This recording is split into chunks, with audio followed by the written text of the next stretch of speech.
টাঙ্গাইলের মধুপুর উপজেলার আলোকদিয়া ইউনিয়নের গোয়ালভিটা ইয়াং স্টার ক্লাবের উদ্যোগে এক প্রাণবন্ত ফুটবল টুর্নামেন্ট ফাইনাল খেলা অনুষ্ঠিত হয়েছে। বৃহস্পতিবার বিকালে আলোকদিয়া ইউনিয়ন যুবদল ও গোয়ালভিটা ইয়াং স্টার ক্লাবের সার্বিক তত্ত্বাবধানে এই খেলার আয়োজন করা হয়। অনুষ্ঠানে প্রধান অতিথি হিসেবে উপস্থিত ছিলেন বিএনপির জাতীয় নির্বাহী কমিটির সদস্য আলহাজ ফকির মাহবুব আনাম স্বপন।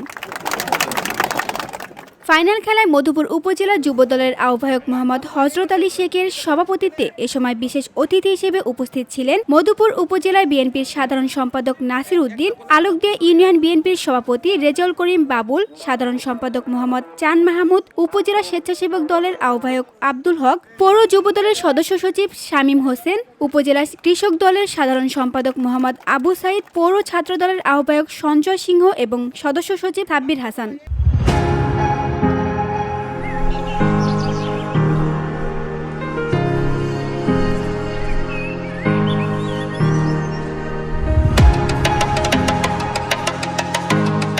খেলা শেষে বিজয়ী দলের হাতে ট্রফি তুলে দেন অতিথিবৃন্দ। খেলা দেখতে মাঠে উৎসুক দর্শকদের ভিড় লক্ষ্য করা যায়। VOD Bangla news desk.